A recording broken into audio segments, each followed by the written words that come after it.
Questions हम cover कर रहे हैं डेली करंट अफेयर न्यूज़ में से जो स्टैटिक पार्ट है। इसरो की सैटेलाइट्स हमने कवर कर लिए हैं वीडियो में। ये दूसरी वीडियो है आर्टिकल जो न्यूज़ में थे आज पॉलिटी के 142, 143, 200, 201, 145। ठीक है, इसमें न्यूज़ क्या चल रही है? इसमें न्यूज़ वही है कि भाई सुप्रीम कोर्ट ने डिसीजन दिया था, तमिलनाडु के गवर्नर ने जो 10 बिल थे उन पे डिसीजन नहीं लिया था, विद होल्ड कर रखे थे काफ़ी टाइम से। तो उसके रिगार्डिंग सुप्रीम कोर्ट ने बोला, एक टाइम लिमिट फ़िक्स की थी, 3 मंथ टाइम लिमिट है जिसमें कि उनको डिसीजन लेना ही पड़ेगा। ठीक है, और प्रेसिडेंट के लिए भी उन्होंने टाइम लिमिट फ़िक्स कर दी थी। तो ये एक जुडिशल ओवर रीच का मामला भी बन रहा था। ठीक है, जिसमें कि आपने वाइस प्रेसिडेंट की स्पीच सुनी होगी, जिसमें उन्होंने काफ़ी क्रिटिसाइज़ किया था सुप्रीम कोर्ट को। आर्टिकल 142 के रेफरेंस दिया था कि 142 क्या बोलता है कि सुप्रीम कोर्ट कोई भी जुडिशल रिव्यू का ना बहुत ही एक्सटेंसिव आर्टिकल है इसमें कि कोई भी चीज़ को ये रिव्यू कर सकते हैं, है ना, टू कंप्लीट जस्टिस के लिए। अब कंप्लीट जस्टिस ये बहुत ही एक सब्जेक्टिव चीज़ है ना। तो ये इसमें ये आ रहा था कि जुडिशरी जो सेपरेशन ऑफ पावर है या बैलेंस ऑफ पावर है उसको ओवर रीच कर रहा है ना। जुडिशल अपने जो एग्जीक्यूटिव है, तो एक डिबेट शुरू हो गई कि भाई पार्लियामेंट सुप्रीम है डेमोक्रेसी में। ठीक है, तो उसके रेफरेंस में जो प्रेसिडेंट हैं उन्होंने एक आर्टिकल 143 होता है उसके अंडर रेफरेंस दिया और कुछ पॉइंट्स बताए कि इनका वो देखो कि लीगैलिटी है या नहीं है। तो उस 143 में क्या होता है भाई, दो चीज़ें होती हैं, लॉ और मैटर ऑफ फैक्ट। इसमें ये देखते हैं लॉ और मैटर ऑफ फैक्ट में कि भाई सुप्रीम कोर्ट की ओपिनियन लेते हैं ये।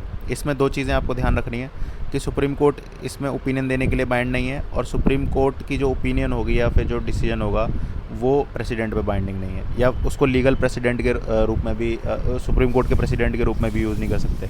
ठीक है, दूसरी चीज़ होती है जो प्री कॉन्स्टिट्यूशनल ट्रीटीज़ होती है ना, या प्री कॉन्स्टिट्यूशनल स्टेट के बीच में जो एग्रीमेंट्स होते हैं, उनमें जो सुप्रीम कोर्ट का डिसीजन जो वो है सुप्रीम कोर्ट, उसमें सुप्रीम कोर्ट को ओपिनियन देना ही पड़ेगा। ठीक है, तो दो चीज़ें हैं इसमें, ये आपको याद रखनी है आर्टिकल 143 में। इसी के जुड़ा हुआ है आर्टिकल 145। 145 में क्या होता है कि जो ये रेफरेंस वाले केस होंगे ये 5 जज की कॉन्स्टिट्यूशनल बेंच के अंडर जाएंगे। ठीक है, तो ये दोनों आर्टिकल जुड़े हुए हैं। अब आर्टिकल 200 जिसमें कि जो गवर्नर होता है उसके पास जब बिल जाता है कोई भी, तो वो गवर्नर क्या कर सकता है, उसको विद होल्ड कर सकता है। ठीक है, या फिर उसको रिकन्सिडरेशन के लिए भेज सकता है, या फिर उसको प्रेसिडेंट के पास रिज़र्व कर सकता है। तो इसमें इस आर्टिकल में ये बात की गई है कि टाइमलाइन नहीं दी गई विद होल्ड करने के लिए, जिसको पॉकेट वीटो बोलते हैं ना इंडिया में, कि टाइमलाइन नहीं है तो कितने टाइम तक भी रख लो। और दूसरा इसी में आता है कि बिल्कुल मना कर लो, काउंसिल ऑफ मिनिस्टर ने मना कर दिया, मान लो सरकार बदल गई, तो वो एब्सोल्यूट वीटो में आ जाता है। और ये सस्पेंसिव वीटो क्या होता है भाई, कि इसमें आपने वापस भेज दिया, लेकिन वापस जब वो साइन करके भेजेगी असेंबली, आपने बोला कि ये चीज़ें हमें अमेंडमेंट में चाहिए, गवर्नर ने बोला, लेकिन वापस जब वो भेजेंगे तो उनको पास करना ही पड़ेगा, गवर्नर बाइंडेड है। लेकिन प्रेसिडेंट के केस में ऐसा नहीं है। अगर गवर्नर ने ये रिज़र्व कर दिया प्रेसिडेंट के लिए, तो ये बोला गया है कि जब हाई कोर्ट की पावर अफेक्ट हो रही है ना, तब तो करना ही करना है, शैल।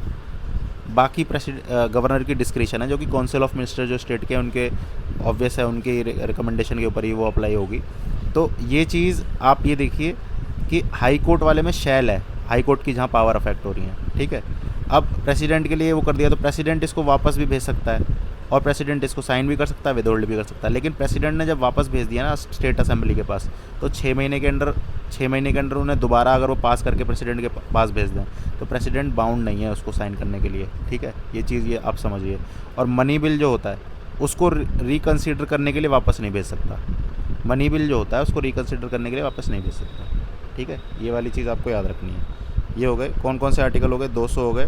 201 आर्टिकल में वही ये 200 और 201 दोनों की बात थी कि प्रेसिडेंट क्या कर सकता है इन आर्टिकल में। ठीक है, तो ये स्टैटिक आर्टिकल्स थे। लक्ष्मीकांत आपको टिप्स पे होनी चाहिए, करंट में चल रहे हैं, इससे रिलेटेड मेंस में भी क्वेश्चन आ सकते हैं और प्रीलिम्स में भी क्वेश्चन आ सकते हैं। आगे के स्टैटिक आर्टिकल्स अगली वीडियो में। Thank you very much.